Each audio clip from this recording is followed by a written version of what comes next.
to another episode of the Crafting Corner. Yay!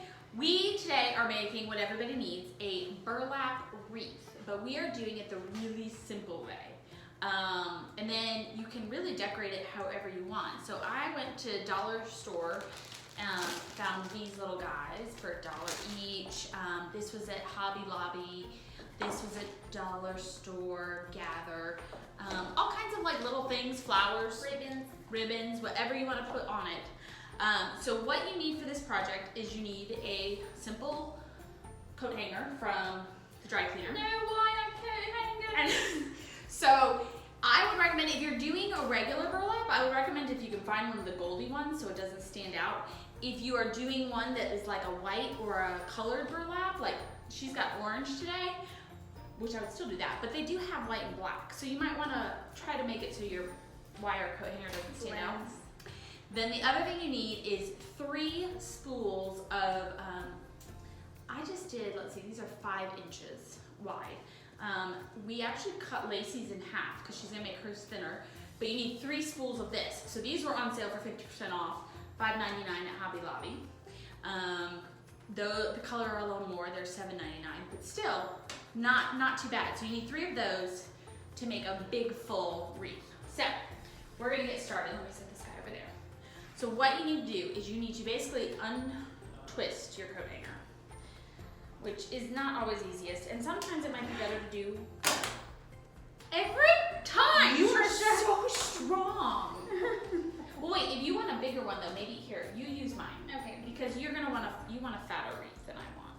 So the reason I want a huge wreath is because I'm going to drop hang this in the middle of it. And so it needs space around it so it doesn't get lost.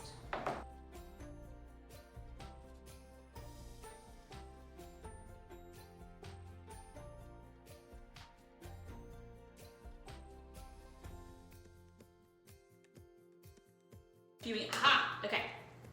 So once you get it untwisted, what you want to try to do is, shape it in as much of a circle. Now you have to realize there's going to be a ton of burlap on it, so it doesn't need to be like perfect. Like don't be cruel to yourself. I want to put my teeth to this so bad, but I know it's gonna hurt if I do. So I was gonna say I feel like that would be a really unwise decision. Is that rusted too? Not this one. Ow! They are sharp. Be careful. So it might be easier if you, That's what you were using. grab pliers or something. Yeah, that's how we're using the scissors right now. All right. I don't want to put it all together because you gotta leave one end open. So you don't want to connect it. You just kind of want to shape it at this point. So kind of make it as close to a circle-ish as you can. Okay. So like that. I don't know if you can see that. It's kind of hard. It's hard. Okay. So then what you're going to do, now that you've got this, let's just set him aside for a second. You are going to take one of your strands of burlap, and you're going to take it and you're just going to fold it back and forth over each other. So depending on how big you want your hunks, but I would recommend probably every 2.5, 3 inches. Just start folding it back and forth, just weave it. Accordion. Yeah, a little accordion. Do.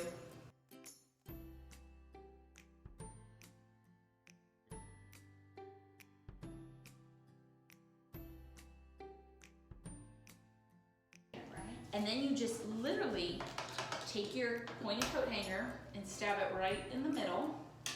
It's going to take you a minute because you're going to have to, especially getting it past the little bumpies at the top of your hanger. But once you get it past those, you're usually good. So just, what I like to do is I like to try to do like 3 and then start with the next one, do like the next hunk. Okay, now comes the unfun part. The unfun part? Yeah, because that was fun. Was it? That was the fun. That was the fun part. Now we get to the challenging part. So what you got to do now, instead of untwisting it, you need to do your best to twist it together. So you can decide how big you want to make it too. Like if you want to make a little one, you could go short, you could go bigger. You just got to play with it. based on how big and small you want it. This might be where you definitely want to incorporate some pliers of some kind. Right.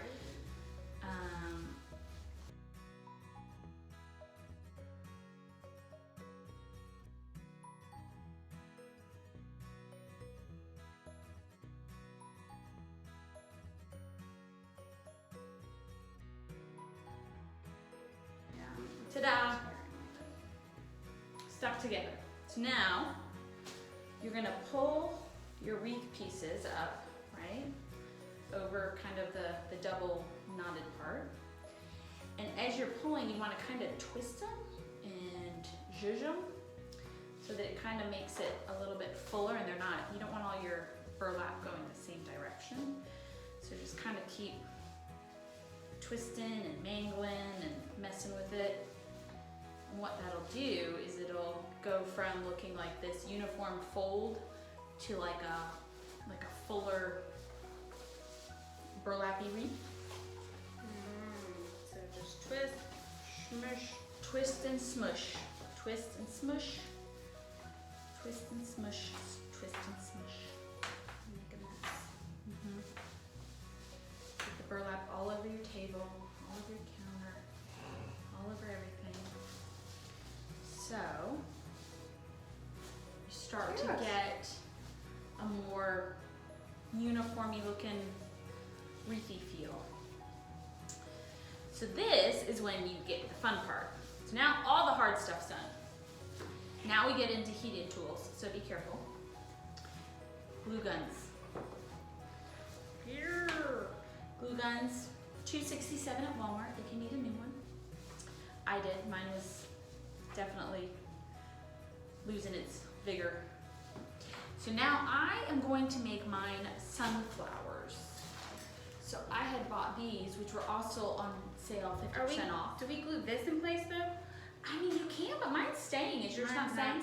Yeah. Okay, if it's not staying, what I would do is I would take your glue gun and I would just glue parts of your burlap right to the metal hanger, just to kind of reinforce it sticking.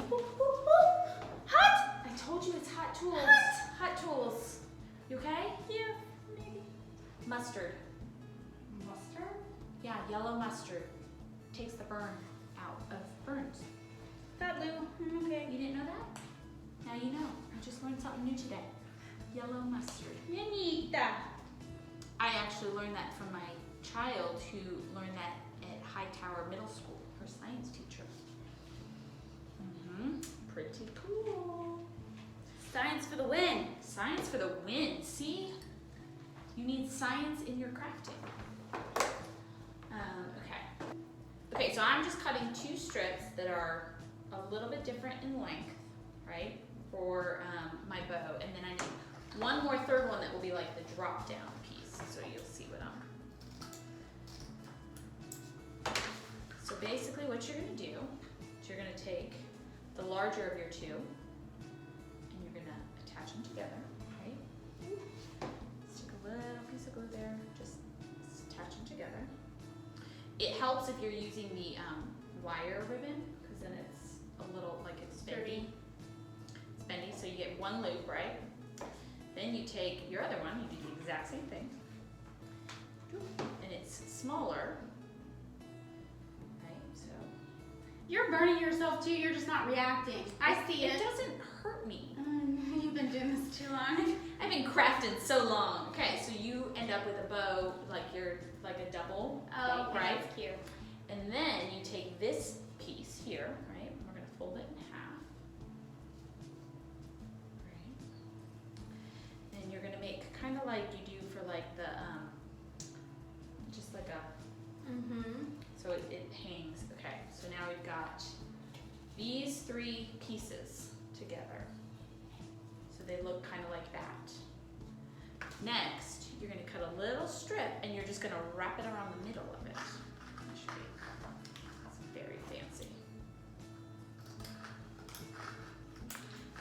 So you cut yourself a little piece, fold it in half, right? And you literally are just going to scrunch your bow together. I'll make bunch your bow together like this, right? And then you wrap this piece around the middle and glue it. So I'm And thus creating easy. your bow. I love it. All right, well, That was easy. there we have it. So let's, here you go. Two totally different versions of the same wreath. Same idea, super simple, didn't take long. Definitely less than 30 minutes to make this fun craft project. Yeah. Enjoy!